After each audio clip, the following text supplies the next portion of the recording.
hindi, sa puntong to, ako'y makikinig na lamang sa inyong dalawa dahil kasi, I mean, comparatively, medyo nahuli ako ng biyahe sa inyo eh. So, mas kilala nyo talaga si Mang Dolphy.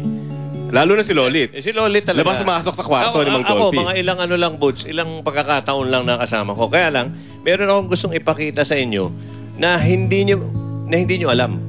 Okay, kasi pinag-uusapan yung yung tungkol sa national artist, ganyan-ganyan. Alam nyo, may proseso talaga yan. Every 3 years yan, nagkaroon nga lang ng controversy.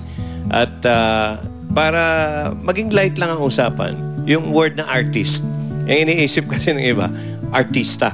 Okay. Ngayon, yung mga nag-iisip ng artist as nagdo-drawing o nagpe-painting, meron akong drawing ni Dolphy. Rare to. Really? Meron ako. With Rose? Drawing siya ni mismo? Dolphy. Drawing Kaya nga ito, para lang maiba tayo ng meron ako ditong koleksyon, 1987. Binigyan niya ako ng drawing ni Dolphy mismo. Ito yung as artist siya talaga. As nagdo-drawing. 87, no? Nakatago. Ito. Papakita 20 ko sa years inyo. ago, di ba? Ah, 1980. Ito. O yan, makakita nyo. Ayan. Ayan ang drawing ni Dolphy. Ayan. Ayun, no? It's the drawing of a horse. Ayun, no? Di ba Year of the Horse siya? Ngayon, ang tanong, ayan nakalagay. To Dear Joey with my prayers, ayan, always, Dolphy, 1987, ayan, January 21. Ngayon, ang tanong, bakit kabayo? Dahil Year of the Horse siya. Hindi. Year of the Di ba Horse ba si iniisip ni Dolphy? Joey? Ibang bagay naman yun. Hindi. Alam mo naman talaga si Joey. Alam mo kasi ko, nagkukulek ko ng drawings ng celebrities. Nakikita ko kasi sa pagdibuho ng isang tao, lumalabas yung personality niya sa drawing niya. So, ang nakikita ko rito... Anong basa mo dyan? Para ako si Madam Auring. No? Okay. Ang nakikita ko rito, ano siya talaga? Di ba ito sasakyan ng mga hari ito? Oo. Kingly siya. Yung talagang Hari siya, talaga. Iba yung iniisip mo kung bakit kabayo. Alam ko. Ikaw, Ikaw Lolit, yan eh. may kapastusan niyang utak. Ako iba naman. Alam mo kay Mang Dolphy, ang lagi kong maalala, ang tawag ko sa kanya, ang terms of endearment ng dalawa, magic click. Ano? Magic click. Click? Bakit? Oo. Alam mo bakit? Click, C-L-I-C-K. Oo. Bakit? Pagka dumadalo ka sa kanya, di ba meron siya laging hawak-hawak na attaché? Ganun, Okay, diba? kaya ayun. Tapos yung pagka baano mo talaga, dadalawin namin siya. Pagka narinig na click, ayan na, magbibigay na. Di ba? Bigayan time na. Bigayan time. Ba't ka naman niya binibigyan? Bakit? Maganda ako, no? Kaya binigay na. Yun na, nasagot Oy. niya. Ano yung mga... Wala, ito Joey, na may gusto ko- papag-usapan lang natin tungkol kay Parin Dolphy. Marami pa, pero ito rare. Pero hindi, ito para magkaroon pa tayo ng updates kung ano nangyayari ngayon sa kalagayan ni Mang Dolphy, ay narito ang ating kasamang si Ricky Lo mula sa Makati Medical Center live po. Ricky? Joey, Lolit, Boots, kanina nakausap natin si Eric Quezon tungkol sa lagay ni Mang Dolphy. Ituloy lang natin ang pagdarasal para sa kanyang mabilis na paggaling at para sa mga updates, tumutok lang kayo dito sa Star Talk. At this is Ricky Lo from the Makati Medical Center. Maraming salamat po. Back to the studio.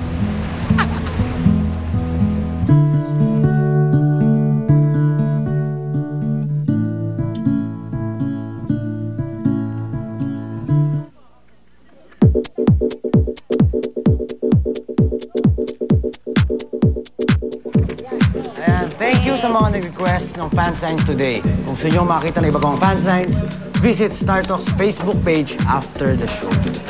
Yes, salamat po sa mga lahat ng nag-follow at salamat sa mga nagpagawa ng fan signs. At gusto ko pong pasalamatan ng Sundance, ACLC College, Faces and Curves, Sanea Shoes, Skechers, Fresh Look Contact Lenses, Gold's Gym, Frutas, Posh Nails, Blue Water Day Spa, Tony and Jackie Salon, My Dentist Dental Clinic, SM Accessories Center for Pop Music. Thank you! Ayan, thank you po sa Bello, Bizarre, Flawless, Tapos Levi's, Vans, American Boulevard, 60 Swagger. Ayan, maraming Thank you, salamat po. Startup! Chris Purse, I love you! I love you, Mark Heras.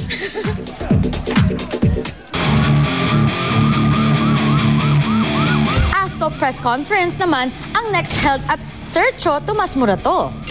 Go din for Lifestyle Asia's 25th anniversary celebration held at Rizal Ballroom Makati, Shangri-La. At sa Special Forces press conference and VIP screening at the SM Mall of Asia. Kasunod niya ng Axe Anarchy Raid held at Eastwood Mall. Next, nirampahan natin ang get-together event with GMA Chairman and CEO Atty. Felipe Gozon at GMA 17th floor. Sabay segue for the Mega Pinoy Pride Ball 2012 at Shangri-La Makati. Finally, press con with the award-winning actor Philip Salvador. Rampage, the end! Ilan sa mga artista ang makakagawa nito. Even on his sickbed, Mang Dolphy has made his true power and his true gift felt. He has once again united the fractured, fragmented world of local showbiz. Because of Mang Dolphy, the barriers have been broken down, the rivalries momentarily forgotten, the enmities put aside. Dahil kay Mang Dolphy, nagkaisa ang showbiz sa panalangin na muli siyang makaalpas sa kanyang karamdaman. At sa kanyang tuluyang paggaling, sana'y maalala natin ang saglit nung tayo'y nagkaisa sa ating pagdarasal. Sa panalangin na sabay nating itinataas para sa tuluyang paggaling ni Mang Dolphy, ang Star Talk ay nakikiisa.